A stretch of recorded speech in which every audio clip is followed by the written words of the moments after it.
को डॉक्टर भीमराव अंबेडकर की वैधता के बारे में अपना विचार प्रस्तुत करें। मुझे अम्बेडकर के बारे एक तो उनके लिखी हुई पुस्तकों और लेखों जो उनके आर्टिकल्स हैं उनको पढ़कर मैंने अपनी मन बनाई। दूसरा है कि उनकी जो पत्नी सविता अम्बेडकर जो बाद में आई, जब पहले उनकी पत्नी की देहांत होने के बाद उन्होंने दोबारा शादी की थी, तो उसको भी मैं जानता था। वो तो वैसे 1984 में लोकसभा के लिए चुनाव खड़ी हुई थी, तो उस समय हमारी भेंट भी हुई थी जब सारे उम्मीदवारों की बैठक हुई थी चरण सिंह के घर में। तो मैं ये सारे कुल मिलाकर ये कहूँगा कि अम्बेडकर एक शेड्यूल कास्ट के फैमिली से आए थे और वो भी सबसे गरीब जो थे, महार उनको कहते हैं। और उनको एक टीचर मिल गया जो उसको ट्यूशन दिया स्कूल के बाहर। स्कूल में उनको बाहर बैठना पड़ा, ऐसी नौबत थी। लेकिन ये टीचर, उसका नाम था अम्बेडकर। अम्बेडकर का ओरिजिनल नेम में अम्बेडकर नहीं था। ये टीचर ब्राह्मण टीचर था। उसने उसको पढ़ाकर कहा कि तुम बहुत होशियार लड़का हो, तुम्हें विदेश जाना चाहिए। तो अम्बेडकर फिर कोलंबिया यूनिवर्सिटी गए थे स्कॉलरशिप के साथ 1916, जब अमेरिकन भारतीयों के बारे बंदर के बराबर मानते थे। मैं 1962 में हार्वर्ड में गया, तब भी ये थोड़ा बॉस्टन से बाहर निकलोगे तो लोग ऐसे ही सोचते थे कि हम पेड़ में रहते हैं लोग हैं। तो उतनी प्रेजुडिस में वो हार्वर्ड में पीएचडी की मॉनेटरी इकोनॉमिक्स में, उसको थीसिस थी जिसको मैंने पढ़ा है। और उस थीसिस आज भी पढ़ने लायक है। और बहुत कम लोग हैं जो उस समय इस ऐसे टेक्निकल सब्जेक्ट में पीएचडी ली थी। बाहर जो लोग हमारे देश से जो अमीर लोग थे वो तो कैम्ब्रिज ऑक्सफोर्ड में जाते थे और वहाँ जेंटलमैन पास लेकर आते थे। जेंटलमैन पास पाने में उनके इंटरनल रिकॉर्ड्स में वो फेल हो गए, परंतु क्योंकि कॉलोनी से आए थे तो उनके लिए एक शान के लिए कि उनको डिग्री मिली है, वो जेंटलमैन पास उसको कहते थे। तो अंबेडकर को पीएचडी मिलने के बाद, और पीएचडी के लिखते समय उन्होंने सेमिनार्स भी की थी भारतीय संस्कृति के बारे और भारतीय की एकता के बारे। जो उन्होंने लिखी, मेरी जो पुस्तक है नेशनल रेनेसांस एंड हिंदुत्व, या हिंदुत्व एंड नेशनल रेनेसांस, उसमें मैंने पूरा कोट किया है, जो आपको बहुत प्रसन्न होंगे जब आप उसको पढ़ेंगे। ये तो जो हम लोग आजकल प्रचार करते हैं, ये 1915 में अमेरिका में सेमिनार में उन्होंने ये कहा था। फिर बाद में लंदन गए, वहाँ लंदन स्कूल ऑफ इकोनॉमिक्स से उनको डॉक्टर ऑफ साइंस मिली थी इकोनॉमिक्स में, वहाँ एक और पीएचडी लिखी। उसके बाद लॉ सीख कर वो आए थे। इसीलिए मैं उनको कहता हूँ वो पंडित हैं, क्योंकि बाकी लोग जाते थे फेल होकर आते थे, सिर्फ कहते थे वो कैम्ब्रिज में होकर आए या ऑक्सफोर्ड में होकर आए। तो इनको जो, और यहाँ आकर उन्होंने जो सरदार पटेल और राजेंद्र प्रसाद जो प्रेसिडेंट थे कॉन्स्टिट्यूएंट असेंबली, और सरदार पटेल थे क्या फंडामेंटल राइट्स कमेटी के चेयरमैन थे, उन्होंने इनको ड्राफ्टिंग कमेटी का चेयरमैन बनाया। और उन्होंने इतनी शानदार से सारी गतिविधियों को और वहाँ के प्रस्ताव, उनकी अनुमोदन और या उनकी संशोधन सब इतनी सुंदर तरीके से की थी कि 2-2.5 साल में हमारी संविधान नवंबर 26 तारीख को 1949 दैट इज 1949 26 नवंबर को तैयार हो गई थी ड्राफ्ट, और उस समय अडॉप्ट हुआ था।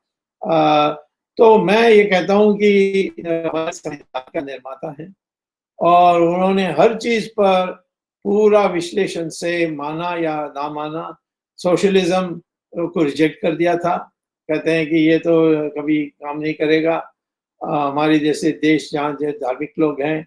फिर जहाँ तक सेकुलरिज्म था, उन्होंने कहा क्या जरूरत है जब हम कहते हैं कि सर्वधर्म समभाव और फंडामेंटल राइट्स दिया हमने सबको अपनी रिलीजन को प्रीच करने के लिए, उसके लिए सेक्युलरिज्म जिसका कोई 50 परिभाषाएं हैं उसको हम क्यों जोड़े, नहीं जोड़े। आखिर में सेक्युलरिज्म तो आई और सोशलिज्म तो आई। इंदिरा गांधी के काल में इमरजेंसी में सब लोग जेल में बंद थे, तो सब हाँ में हाँ मिलाने वाले कांग्रेस वालों ने उसको पास की थी। तो परंतु ये सब चमकने लगे तब बड़ी ईर्ष्या आई जवाहरलाल नेहरू को। पहले तो वो अपने को पंडित कहते थे जब वो कैम्ब्रिज में जाकर जेंटलमैन पास लेकर आए। और डॉक्टर अंबेडकर को किसी ने डॉक्टर नहीं बुलाया, कांग्रेस वालों ने उसको भीमराव भीमराव कहते थे, क्योंकि वो जानते थे कि अंबेडकर उनका टीचर का नाम है, तो उनको इंसल्ट करने के लिए ऐसे करते थे।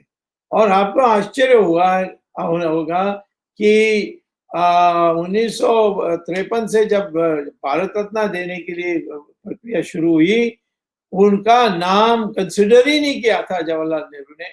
और जब तक 1990 में जनता की सरकार आई, तब हमारी जनता सरकार ने उसको भारत रत्न दिया था। तो आज ये कांग्रेस वाले बोलते हैं कि अंबेडकर का कहाँ, ये बीजेपी इतनी बोलती थी। बीजेपी तो उसमें हिस्सेदार था उस कोलिशन गवर्नमेंट में।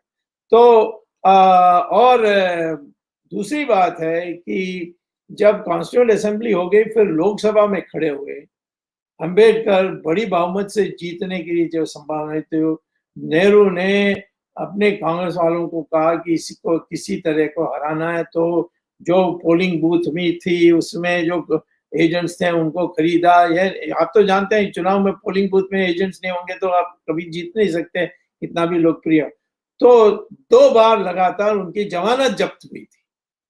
वो दुखी होकर और फिर ये देखा, निराश होकर उन्होंने फिर देहांत के 2 महीने पहले उन्होंने एक बहुत लाखों की भीड़ जोड़ करके कहा कि मैं अब हिंदू नहीं रह सकता हूँ, मानते नहीं है, मैं बुद्धिस्ट बनूंगा। उस समय सारे क्रिश्चियन पादरेस और मुसलमान के मुल्ला मौलाना सब गए उसके पास। तुम छोड़ रहे हो हिंदुइज्म, तो हमारे इसमें आओ, हम तुम्हें ऊंचा उठाएंगे, हमारे कंधे में बिठाएंगे।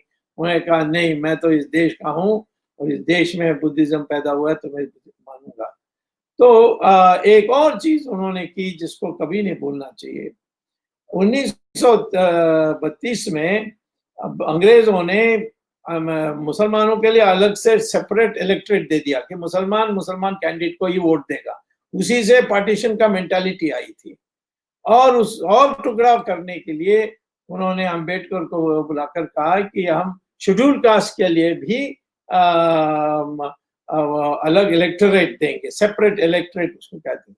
महात्मा गांधी को लगा अब तो देश ऐसा बढ़ जाएगा कि ना के बराबर हो जाएगी, तो वो आमरण अनशन में पहुंचे। तो मदन मोहन मालवीय और अंबेडकर बैठ के बहुत बहस करके आखिर में अंबेडकर ने बिना शर्त उन्होंने अनाउंस किया कि मुझे ये जो ब्रिटिश ने दिया मुझे नहीं चाहिए, मैं ठुकराता हूँ, भारत एक है, इसीलिए मैं सेपरेट इलेक्टेड नहीं चाहता हूँ। और उस समय उन्होंने कहा भी था कि शेड्यूल कास्ट हिंदुओं की एक हिस्सा है। तो उस समय गांधी जी ने कहा था कि इस त्याग के लिए मैं वचन करता हूं कि जब आपकी भविष्य में सरकार, हमारी सरकार स्वाधीन होगी और देश स्वाधीन होगी और संविधान बनेगा, तो आपको हम आपके समुदाय के लिए रिजर्वेशंस करेंगे। तो रिजर्वेशन कमिटमेंट था महात्मा गांधी का और फ्रीडम मूवमेंट का। और ये कोई आंदोलन करके इन्होंने मांगा नहीं, हमने दिया था इस प्रशंसा के लिए कि उन्होंने भारत की अखंडता के लिए, जगह में अखंड के भारत के लिए उन्होंने अपनी त्याग की थी उस विषय पर। तो कुल मिलाकर के मैं कहता हूं कि इसको हम या पंडित कहेंगे या महर्षि कहेंगे, परंतु ज्ञानी थे और बिल्कुल व्यक्तिगत जीवन में पूरा ईमानदार थे। और उन्होंने जो पुस्तकें लिखी है ये सब पढ़ने लायक है। हमारी कॉलेजेस और स्कूल में इसको कंपलसरी रीडिंग करनी चाहिए भविष्य में। Thank you, Dr. Swami. That was wonderful tribute to Dr. Ambedkar on his birth anniversary.